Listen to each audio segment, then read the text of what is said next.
even date, my lord, in support of the amended petition dated 23rd December 2024. Yes. I wish to point out to the court that we associate fully with the submissions and the supplementary submissions filed and highlighted by the petitioner in this case. Yeah. Well, the first interested party is established pursuant to the provisions of Section 19 of the Intergovernmental Relations Act, my lord. Yes. And the mandate of the first interested party, my lord, Yes. is then provided under the provisions of Section 20 of the said Act. Yes. The first interested party then coordinates the 47 county governments on matters of common interest with regards to the implementation of the resolution. Yes. We have then, the first interested party has then crystallized 5 issues for determination or for consideration by this honorable court in support of the petition. The first issue, and I'll read them in chronology, my lord, Yes. is whether the impeachment proceedings against the petitioner met the constitutional threshold as provided for under Article 181 of the Constitution, Yes. as read together with Section 33 of the County Governments Act. Secondly, my lord, is whether the actions of the fifth interested party, that is the County Assembly of Meru, Yes. amount to an abuse of the impeachment process as an oversight and accountability tool. Yes. Third question, my lord, is whether the impeachment process was procedurally flawed, in violation of the principles of natural justice Yes. as laid out under the provisions of Article 47, as read together with Article 50 of the Constitution. Yes. The fourth issue concerns itself with whether Section 33, subsection 8 of the County Governments Act is unconstitutional for allowing repeated impeachment attempts over similar facts tried and tested by the relevant bodies. Finally, is whether it is in the public interest to allow the petition filed by the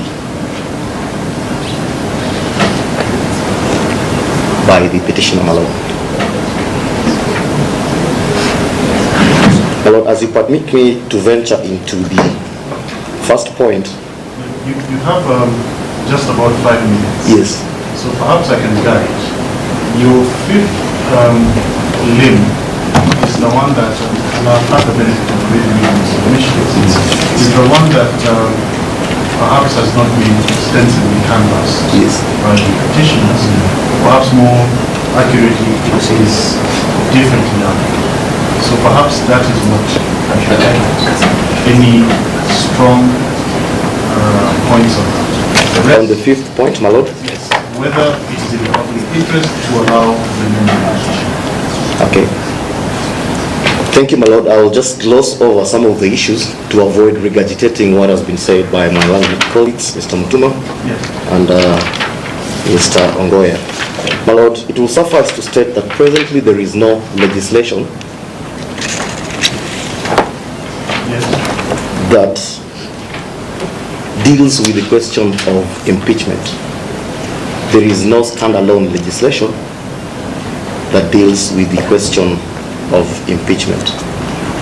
Yes. My Lord, this is so despite the specific provision of the Constitution, specifically Article 181, Sub-Article 2, which states specifically that Parliament shall enact legislation providing for the procedure of removal of a county governor on any of the grounds specified under Subclause 1. Yes. My Lord, the County Governments Act has donated a section, just a simple section, as one section that deals with this question. Yes. The constitutional provision states that there has to be a standalone legislation to deal with that question, my Lord. Yes. My Lord, where does this leave us?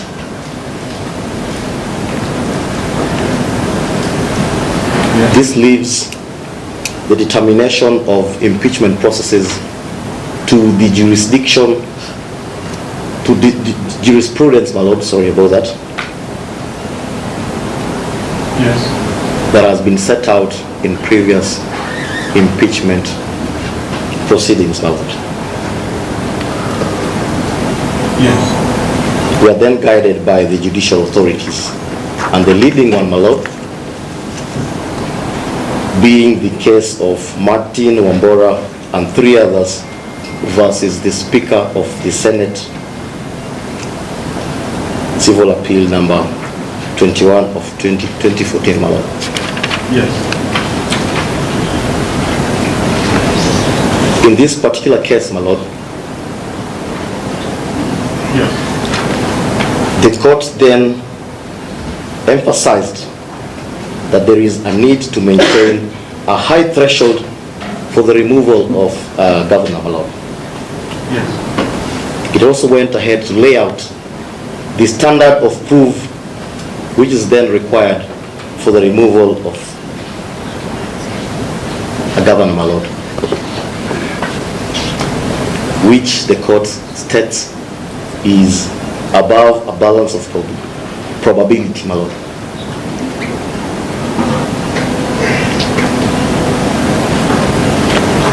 It goes ahead to say that there has to be a nexus between the governor and the alleged gross violation of the Constitution. If you look at the petitioner's written submission, Yes. their first set runs from 31st January 2025. They canvass that case and those limbs from paragraph 189 to paragraph 201. Done in one context. They kind of like in your petitions. They've not addressed the question of expressing a public interest. And that is why I was guiding you to that. Yes. So that you, in the remaining 4 minutes, get to that. We've all read Wambora. We all Yes. know the names for it. But I was quite, I wanted you to flesh out your thinking of public interest. Yes, my Lord. How it applies to it. Thank you, my Lord. I will then, but the point that I wanted to lay out, my Lord, Yes. if you look at the charges vis-a-vis what has been set out under 181, there is use of the word gross violation. There is also use of the word abuse of office or gross misconduct, my Lord. And the point that I want to hammer home probably is that not any other offense, my Lord, will then qualify within those parameters, my Lord. There was a deliberate use of the word gross in 2 of the grounds that have been set out under Article 181, which has then now been interpreted by the Honorable Court in the Wambora as well as the other petitions before you, my Lord. My Lord, in light of the guidance that you have given, I will then go into to the issue of the public interest in line with the guidance you've given. Yes.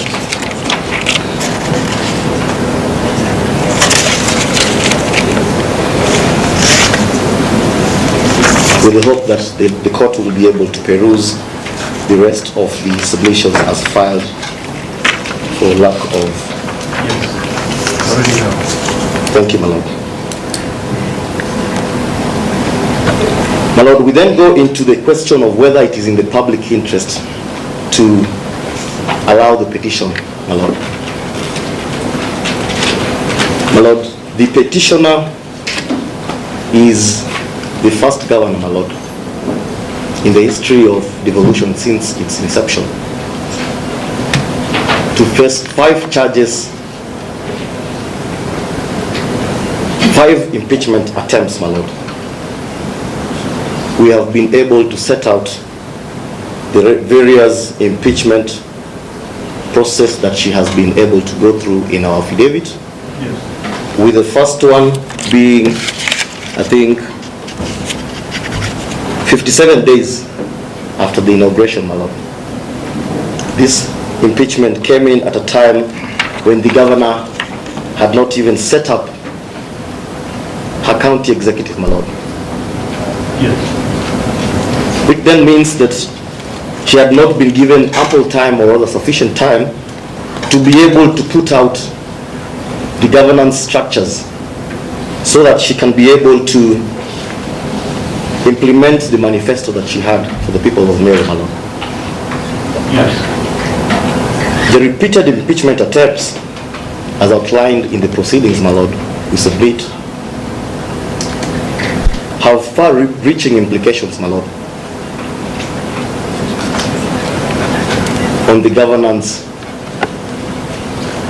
of the county government, my Lord.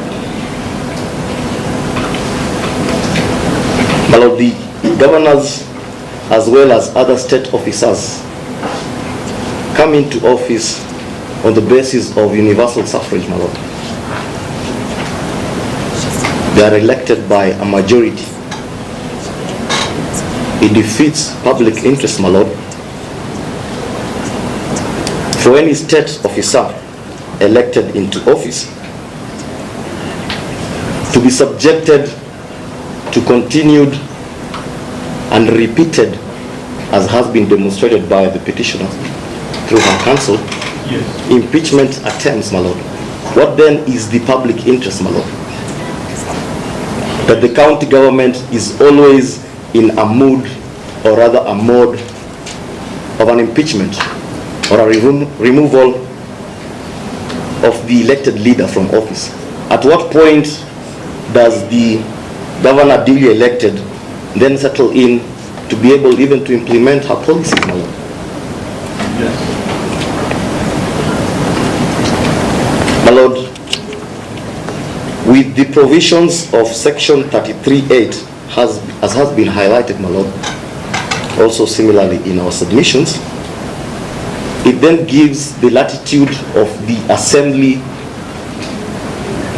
to then reintroduce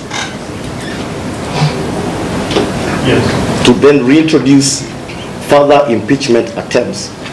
And my Lord, because I've had the benefit of the sight of the videos that were just about to be played, my Lord, Yes. I am almost certain that if this impeachment process was not approved by the Senate, then probably we might be facing another impeachment process, my Lord.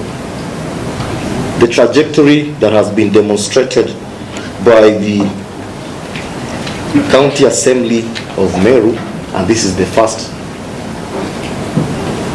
has then been that if the Senate does not confirm the charges, they then just go back and reintroduce the motion.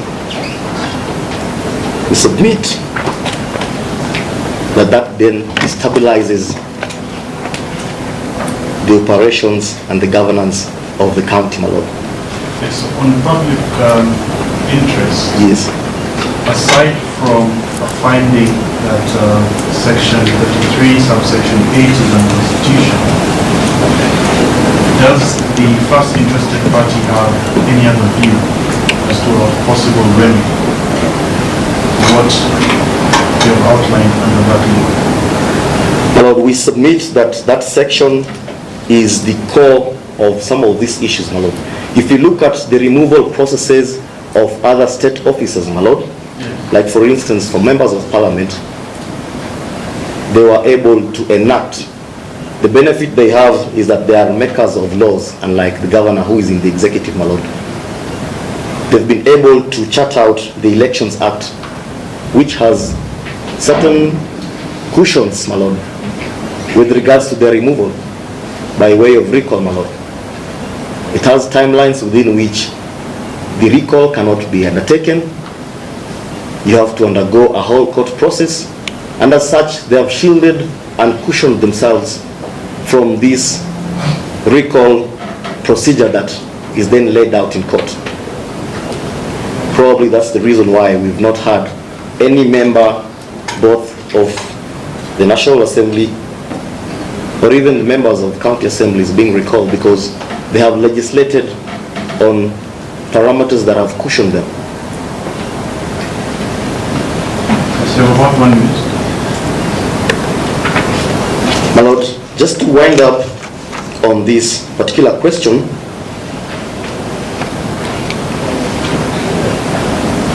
these state officers of the capacity of governors are elected for a specific period of time, my Lord, to deliver service, my Lord.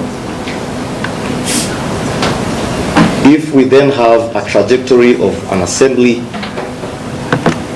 going against to institute impeachment proceedings, Yes. within those timelines that we have seen the County Assembly of Meru institute, my Lord, Yes. we will then have a scenario where there are constant interruptions to the governance. I have attended these proceedings, and the governor has been attending these proceedings since we commenced, even mentions. Yes. So a whole day is then spent in these corridors, my Lord. Yes. Countless numbers of times are spent within the corridors of the Senate and the Assembly, my Lord. At what point will the county then allow the governor to settle, to set up, Yes. and to implement, my Lord? Your That is- time has expired, but I will repeat the question I posed to you. Yes. Other than a finding of unconstitutionality from section 33, subsection 8, what else could the High Court do? Because you have, under public interest, Yes. fleshed out the problem. We've argued it quite some length, but your solution is only 33(8), which may not work. My Lord, the solution, just to clarify to the court, is probably what I commenced with. Despite Article 181, sub-Article 2, laying out specifically of our need of a legislation to take care of issues of impeachment, we have not seen any such legislation.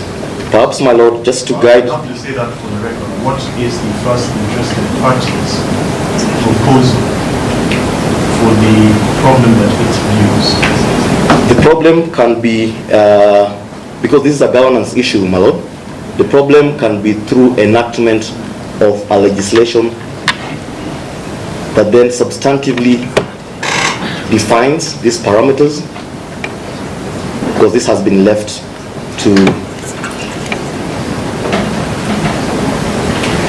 the various judgments. It will then lay out the processes in great detail. Yes. It may also have regulations, my Lord, Yes. to be able to bring into life the provisions that may need to be regulated, my Lord.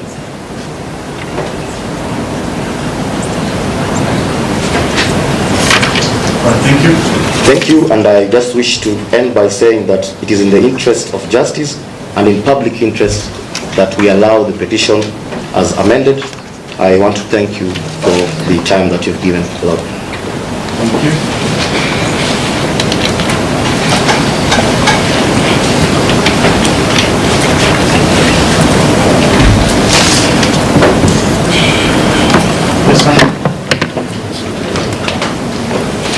Thank you, my lord. I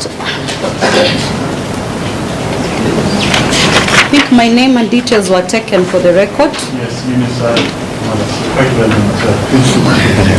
Not aware, thank you very much. Right, I am here on behalf of the Federation of Women Lawyers. The reason that we joined this...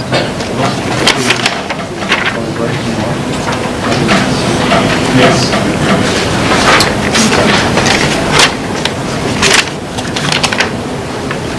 I'm here on behalf of the Federation of Women Lawyers, and we thank this court for enjoining FIDA to this matter, because one of the key components and assignments of FIDA since establishment in the 90s is to advocate for women's rights, and that means all women from all walks of life, shades, shape and sizes, including the governor for Meru County. So the work you're doing today, Honorable Judge, is a very serious assignment for the women of Kenya, all the well-meaning women of Kenya, including myself, because I have plans to be a governor not long from today. And my lord, that is why the impeachment of Governor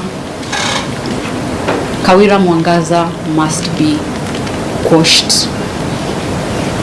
This is because since 1963, that is 12 December 1963, what the people of Meru County Assembly have done to the governor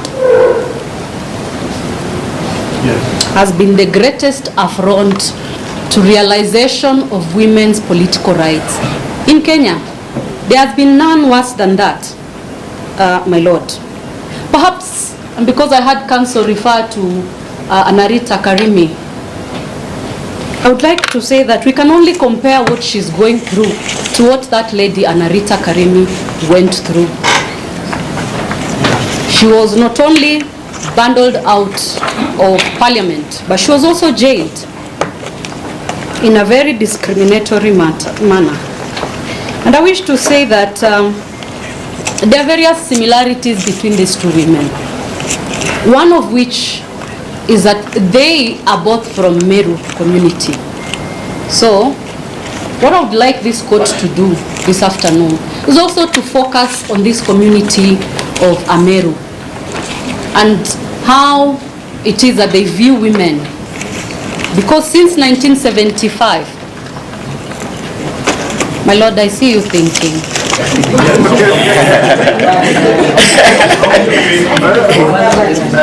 My lord, we object to as much as we cast against our community.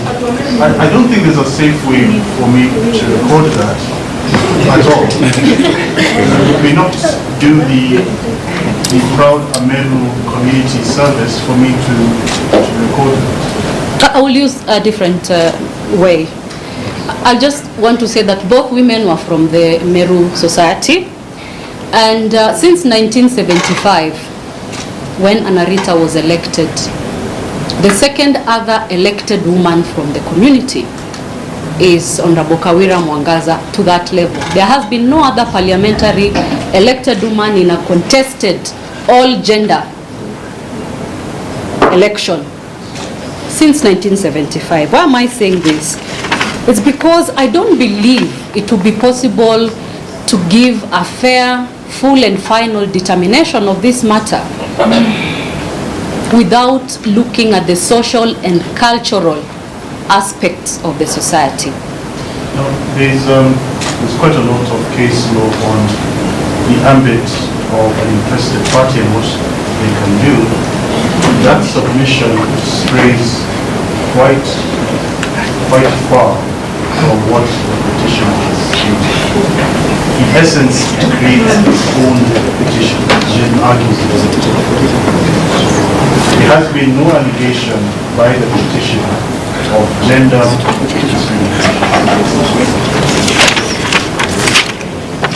My Lord, I have to say that we are here in support of the amended petition filed in December last year. Yes. And when you look at not contain that gender discrimination aspect, an interested party then cannot create a substantive drug, because gender discrimination is prohibited by the Constitution. I could determine the petition on that ground and that ground alone. It's an interesting part of it. So there's the aspect of equality under the law in the petition, and lack of there having been equality under the law with respect to. So let's go to the amended petition dated 23rd December 2024.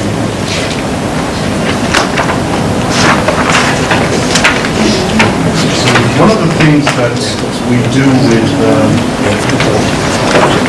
petitions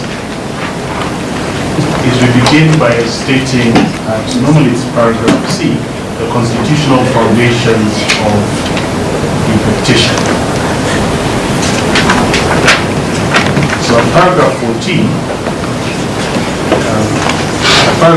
that is page 4 of the amended petition, the petitioner says Article 27 provides for equality and freedom from discrimination, and particularly that every person has a right to equal protection and equal benefit of the law. Further, the state shall not discriminate directly or indirectly against any person on any ground. However, when they go into the contraventions and violations, they argue that very, very differently from the route that the interested party appears to be going down. The equal protection argument there was substantiated in terms of a process, not substantive discrimination. Perhaps Council Kawira or Council Chuma? No, my lord. Sorry. So that we just know, was there a gender discrimination, ethnicity discrimination angle? Yes, but if you look at volume number 1, that is the supporting affidavit of Kawira Mwangaza, yes, sworn on 23rd December 2024. Yes, there's paragraph 4. Paragraph 4, yes. There's paragraph 4 per se. Yes. I'm not disputing that there's a paragraph 4 that we say in the supporting affidavit. I am in the petition stage, and I hope now we can all agree I'm very early about it, but I know there are matters. What I'm asking is, in the petition, because you cannot also create a substantive argument. In the petition, as what is said at paragraphs 4, 5, 6, 7, 8, and then a little bit on 9, is that stated in the petition, in the amended petition, in terms of the region, the relentless ganging up, in terms of gender or ethnicity. Just Let me just say this and leave it to the court. One, yes, the petitioner has pleaded discrimination. Number 2, the petitioner has made reference to agenda at paragraph 4 as we have related to it. And number 5, when the second interested party made a request to join here, they disclose what the scope of their identifiable stake in the matter is. And was that gender dimension. I will leave it to the courts to see how to guide them from that onward. But I guess that when my learned colleague, Ms. Lumalas, came to the matter, she made it clear from the very outset that this is her stake in this matter. Councillor Lumalas, your time has been off. I've expressed my reservations, but I will allow you to proceed with that argument. Thank you very much. Actually, when you look at our application for joinder, our notice of motion, this very issue is what was the main reason why we joined. And the limb of her political rights and violation and discrimination. Yes. When you look at the petition, they have pleaded Article 38. Yes. And I'd like to refer this court to Article 38, 3C of the Constitution. Yes. So that when Honorable Kawira went on election and won the election, yes, she has a duty to enjoy that seat, or a right to enjoy that seat. And you as the court, my lord, you come in at Article 38, 3C. Yes. That since she has a right to be a candidate for public office, to belong to any political party of her choice, then according to this article, she has a right not only to be elected, but to hold that office. Yes. Yes. Now what we are saying is that there's been a deliberate scheme to ensure that she does not hold that office. We thank God that irrespective, because our submission is that that community is a very patriarchal community. We submit that. It is our submission based on evidence on record. We also wish to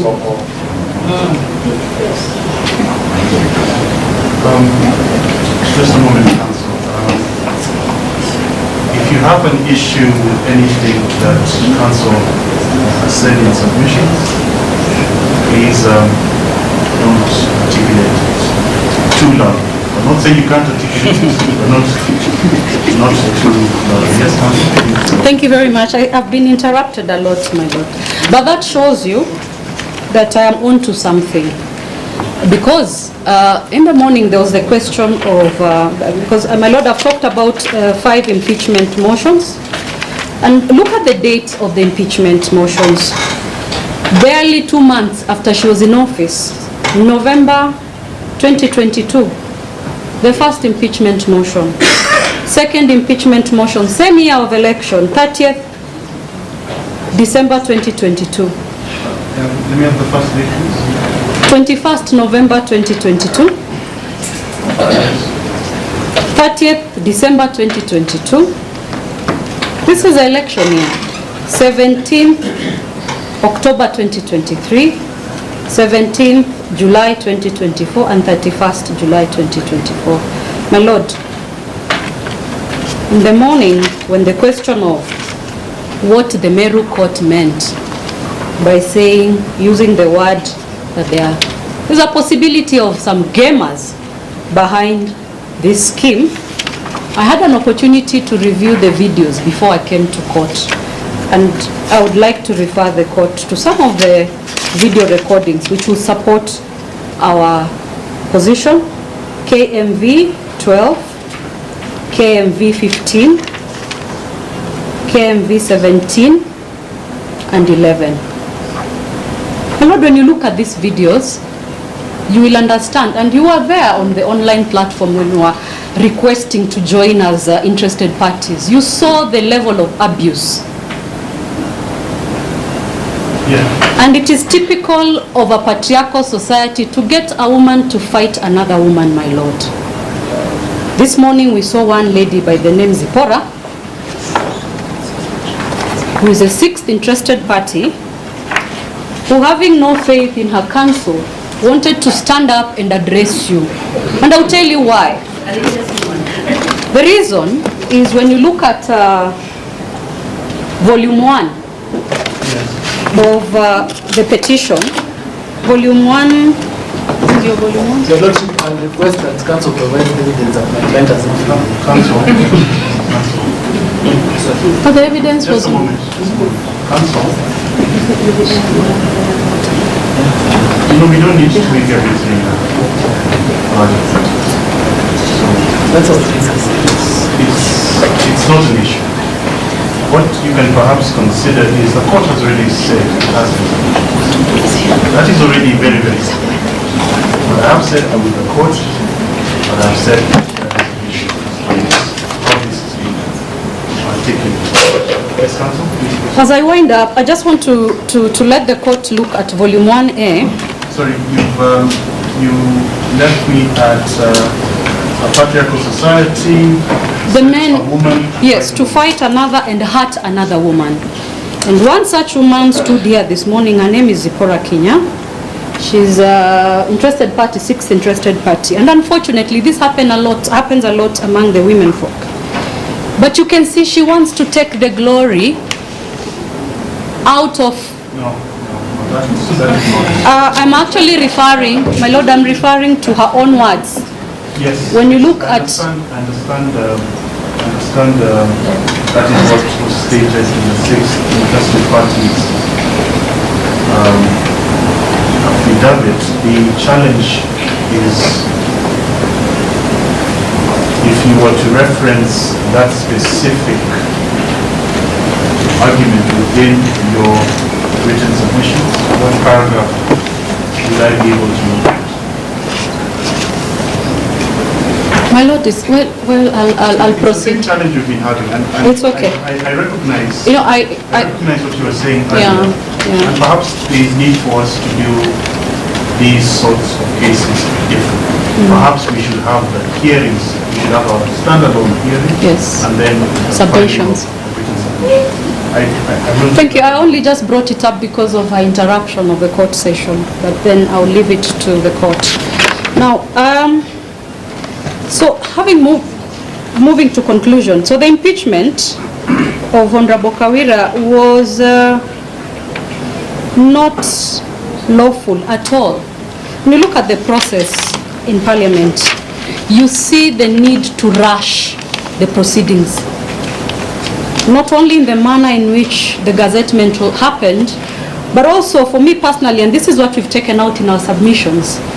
Having known parliamentary proceedings, I have 8 years in parliamentary work, there was no need not to give the senators a right to submit. And their complaint is on record, and that is one of the issues we have pleaded. There's always an opportunity to let the hearing proceed to the next day. That is one. Number two, Honorable Kawira, and we all saw that, was not given an opportunity. I don't know if you're recording this. Yes, ma'am. She was not actually given an opportunity to respond after a barrage of submissions by a section of senators. When she asked for an opportunity to respond, the speaker informed her that time is up. So whose time is up? And are those considerations for fair hearing, my Lord? When you look at the Constitution and what it guarantees with respect to a fair hearing, you will find that that kind of hearing is devoid of chaos. Just for the chaos which have been admitted in the Hansard alone and the violence, that impeachment has to be voided. And the fact that she was not given an opportunity to respond in oral submissions, that is also a violation of due process to be had. It has to be quashed. So what are we asking? We are asking you to review and give appropriate orders that will enable women in political offices, irrespective of the environment that they operate in. And we have demonstrated that both Kawira, Mwangaza and Anarita before her operate in a very patriarchal, male-dominated environment. And I have an article on patriarchy which unfortunately I didn't share, but I'm happy to distribute. That community is still heavily dominated by the decisions of the Njurincheke. And they have already declared who their spokesperson is. They have installed the deputy governor as a leader. That's all in the videos. I saw that, my Lord. And I hope you will see that and the implication of this. So that when you're issuing the orders, you will declare, as we have requested in our submissions, that... I wish to object to what Council just said. It is misleading. And there is a video. In the videos that were submitted of the deputy governor being installed, it is not a matter. I will qualify it this way. It's not installed, but oathed. Just a moment. I was constrained when Councillor Goya raised this point, but now I will have to formally say this. The objections, aside from one, were not of the nature of objections. Councillor Goya said it is a scheme to deliberately take those in support of the petition off their train of thought. And I didn't say anything to it, because that's a very high threshold that applies to that. But it has been. It has been. Not everything needs to be an objection. That is a statement that has been made in the written submissions. I have already expressed I have reservations as to whether there's a nexus between the amended petition and the submissions, but I have heard enough to continue the call. So let me state this plainly. The next time anyone in opposition of the petition rises, it should be a cogent objection, not an argument that this is not relevant, that you will have in your time. Am I understand? Yes, I just wish to really plead with this court to declare Section 33(8) of the County Governments Act unconstitutional, as already pleaded, to issue an injunction against further discrimination and public abuse and ridicule of Honorable Mwangaza, which is why we are also here, because there was a lot of abuse online, and we would like that once these orders are out, that the people of Meru are managed and they accept their governor until the 5 years are over. I thank you, my lord, and we look forward to upholding of the rule of law in this matter. Thank you. So for the avoidance of doubt, everything that has been submitted by counsel for the second interested party has been recorded. It is safe and it shall be considered in the judgment and should be treated in the same manner as the other submissions. 7 interested parties. Much obliged. Thank you. Thank you, my lord. You promised me 6 minutes. Yes, I promised you 6 minutes, and I try my best to live to that. My lord, I represent the National Gender and Equality Commission. Yes. And the commission comes in support of the petition. And before I proceed, I would like to state for the record, I'm a he for she. Thank you, my lord. Sorry? I'm a he for she. I'm a he for she. I'm a champion of gender rights. Thank you, my lord. My lord, allow me to go straight to the ground as to whether the impeachment proceedings violated the petitioner's rights of equal protection and benefit of the law. Without going much into the details, because the petitioner alluded to this. My lord, what is the law? Just a moment, yes. On a point of law, as you have quite prepared us, Yes. the second interested parties council states that he rises to support the petition, Yes. and in doing so, my lord, he has filed before this honorable court Yes. a replying affidavit in support of the petition, Yes. sworn by a person by the name Purity Milimani. Yes. My lord, we still to draw to your attention that the said affidavit is sworn on 15th of January 2025 Yes. and commissioned by one Anne Rasolo, Yes. an advocate of P105, One and Anne Rasolo, R-A-S-O-W-O,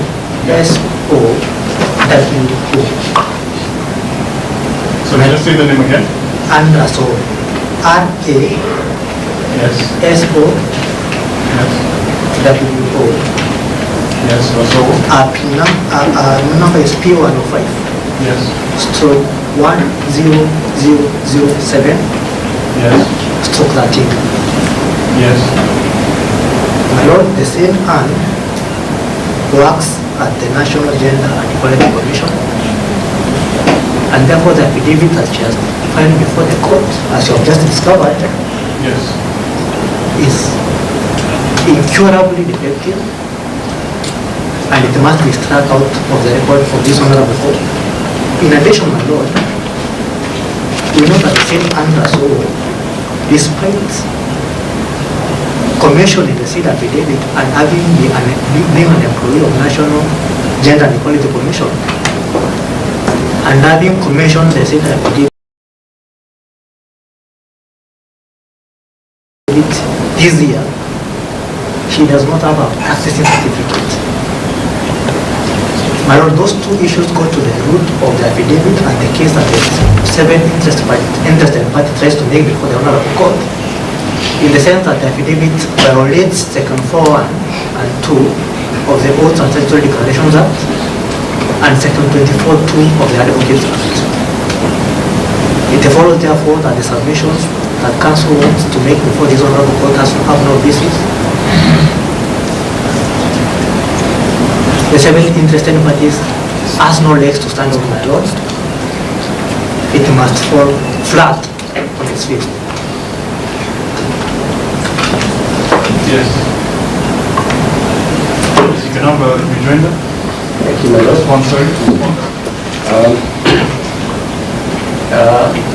The commissioner, and also is a commissioner for bonds. As of 15th January, she was an active legal practitioner with a valid practicing certificate.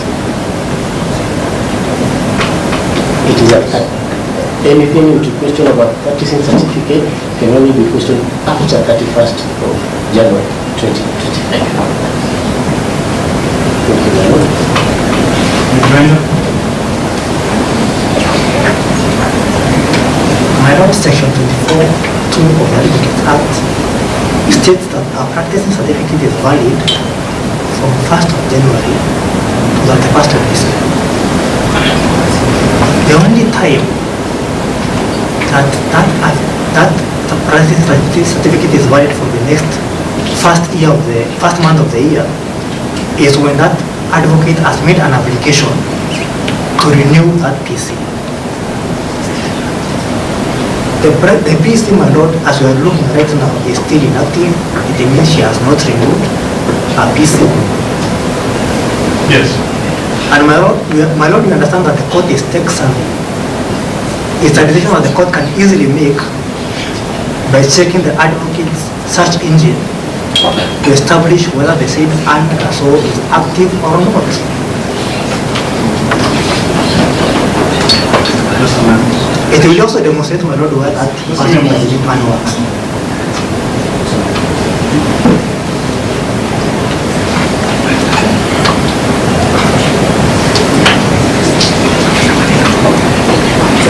Without making any line of argument, is counsel saying that this advocate was not licensed to practice for the year 2024?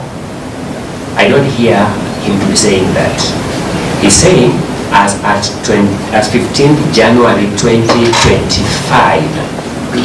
this advocate was not licensed. Is there any one of us who had our license out as at 15th of January 2025? I'm posing a question in my lord. I can't respond it like that. Their clients can do that and we will understand. But for them to do that, even they know they're out of order. They can't do that. Isn't there sufficient practice that this court can take judicial notice of that every advocate in this country is allowed to practice upward including the end of January of the succeeding year for the renewal of the license? So I think that's a matter that we ought not to make a big issue when we concede that this advocate was licensed in 2024, which I can see clearly on the portal that she was licensed. There are two arguments that have been made. I'll give you the second one. Even when I had to take out a PC, it would take some time. And it wasn't always, even in our law firm, there were multiple advocates. Some of us would be active before the next. And we paid under the same check at the same time. So that is not determinative of the probity and admissibility of the impugned reply affidavit. The other link, the first link, the question of whether an advocate of the High Court internal to an organization can commission a affidavit is the more cogent and persuasive. Is it in dispute that the Commissioner for Courts works within the 7 years? My lord, it is not in dispute. Who has a hard copy of it?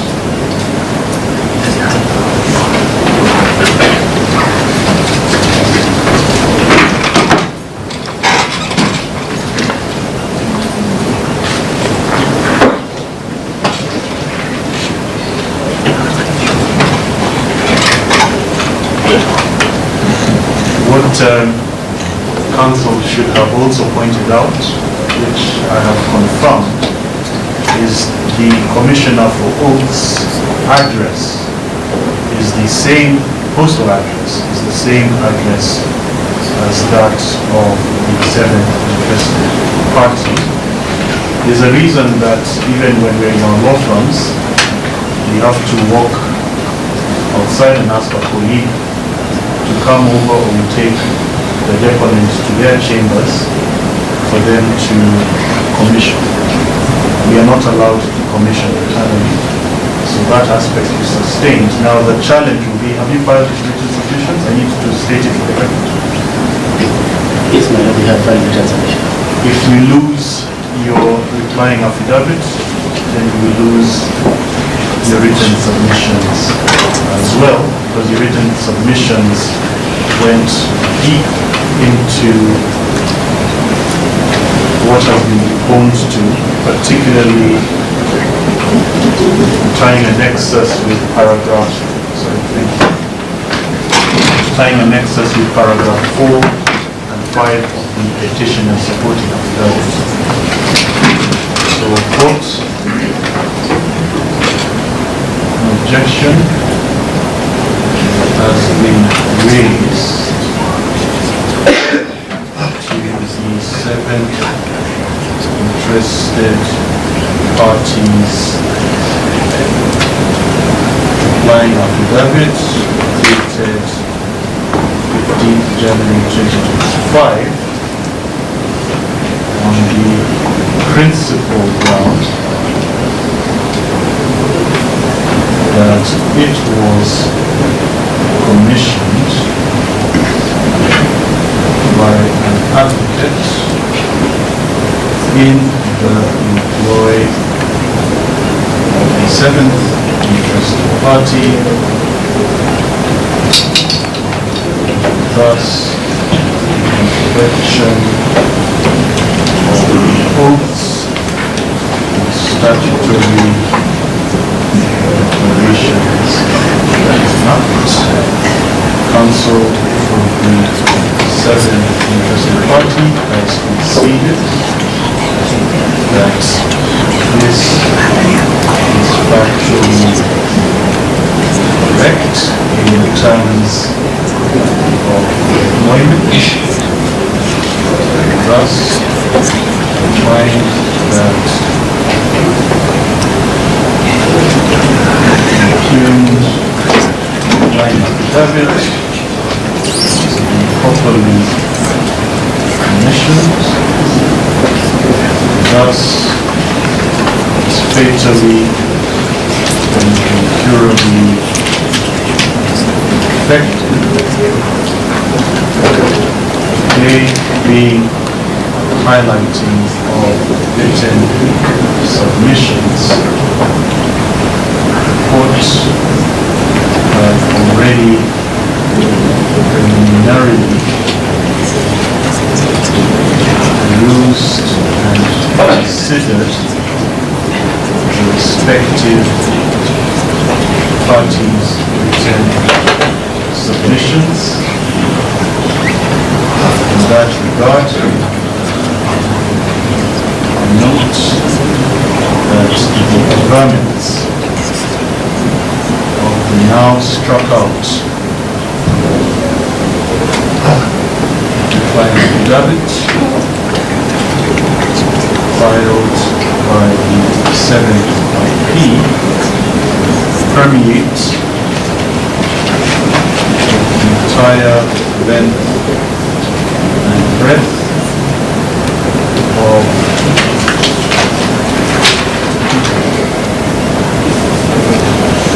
their written submissions.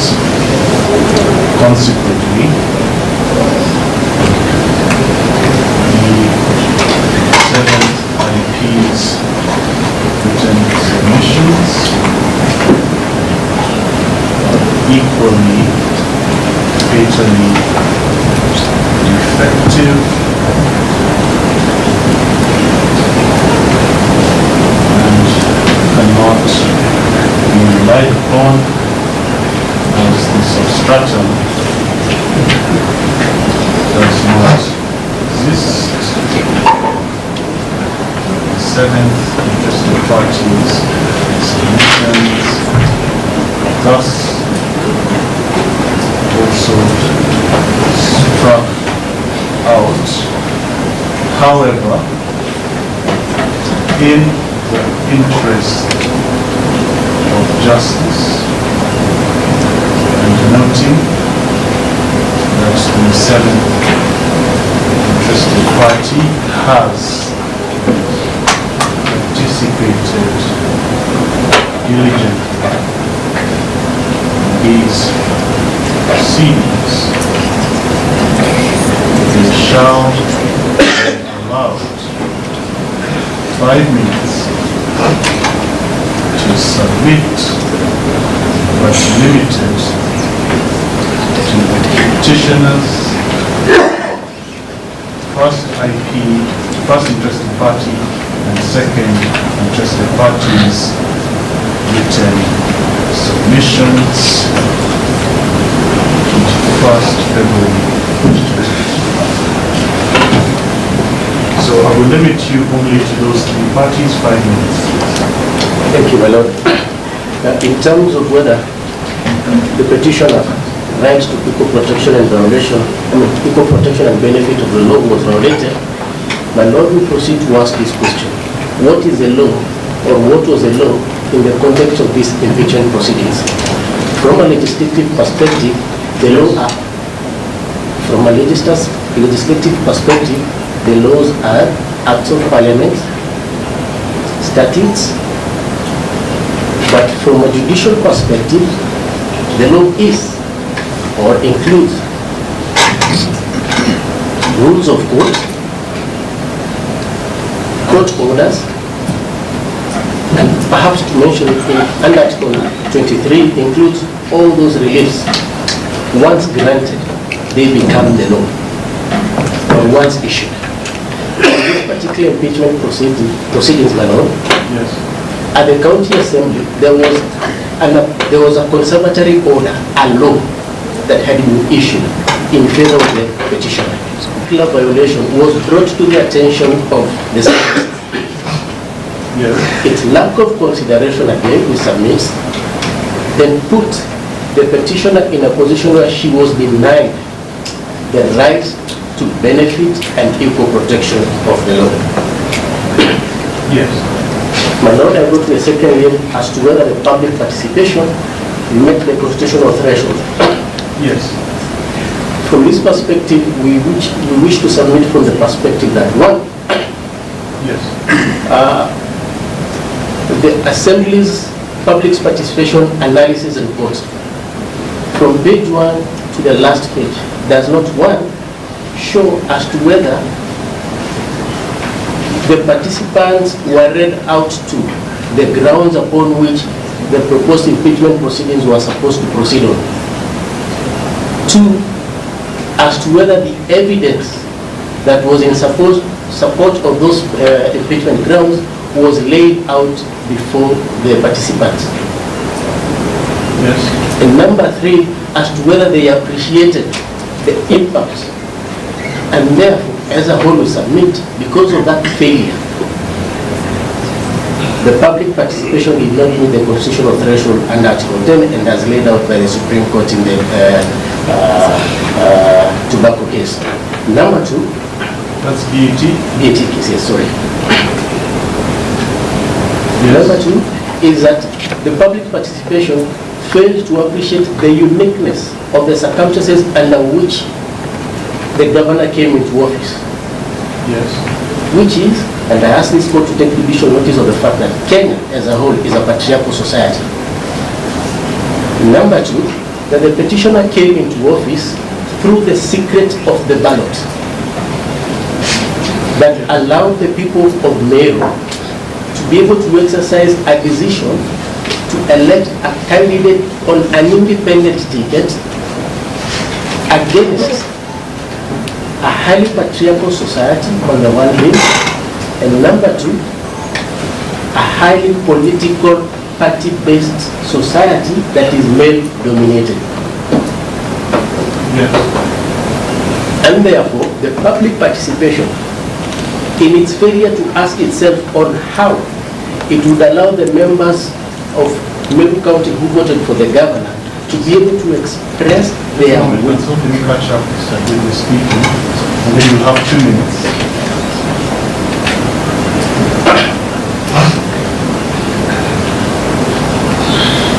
Yes. Proceed. And therefore, the failure of the public participation to take into account the uniqueness circumstances under which the people of Meru emancipated themselves from a patriarchal nature of society through a secret ballot to vote into place a female governor, how they would express their wishes either for or against that impeachment proceedings in an open society or in an open manner where those public participations were taking place. The written submissions do not give, or the written analysis of the written memorandums does not give an indication as to whether that was given or taken into consideration. And finally, my lord, on the question of whether the governor is targeted or all the impeachment proceedings are targeted against her because of her gender, we submit that number one, she's the first elected governor in Meru, women governor. The leadership of Meru County has no other, save for women's representative seats, has no other female elected member of parliament. At the county assembly, we only have 4 elected members of county assembly as of the 2022 general elections. 4 is in the previous 2017 general election, 4 members. So the totality of this, my lord, that I'm putting across is that when we take time to look at those videos that you said, I hope you get an opportunity to look at KMB6. KMB6, where you will see an oathing ceremony of the Churincheke taking into place. Churincheke, that is a male-dominated customary leadership organization in Meru, does not allow women to speak or address it. And number 2, where the political leaders who form the biggest formation within the county assembly of Meru, led by the UDA and the political party known as BAS, were sworn to declare their support for the impeachment motion without consideration as to whether the grounds of impeachment had been qualified.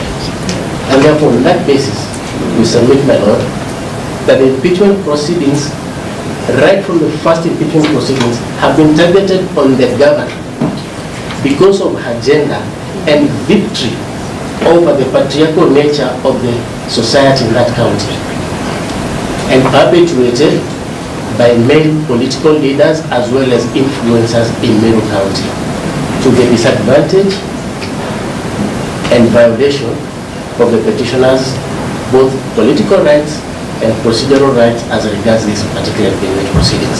We submit.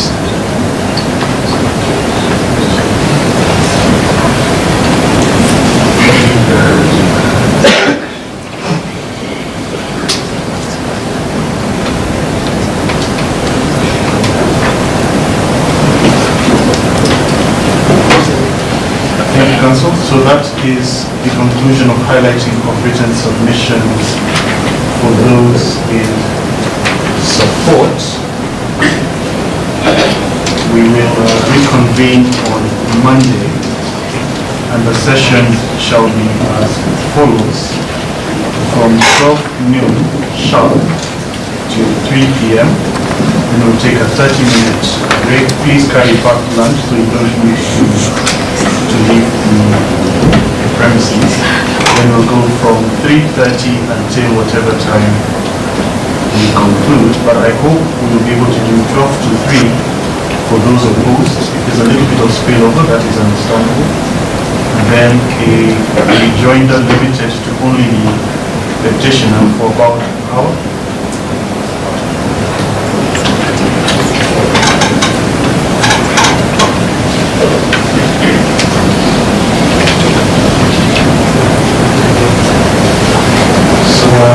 Thank you all of you, particularly council, various council. I think today's session is a very good example of the benefit of highlighting of written submissions, and there are two very good examples of where an objection is raised and it is sustained. I really do enjoy hearing highlights in matters like this. So I look forward to seeing you all on Monday. Have a good weekend.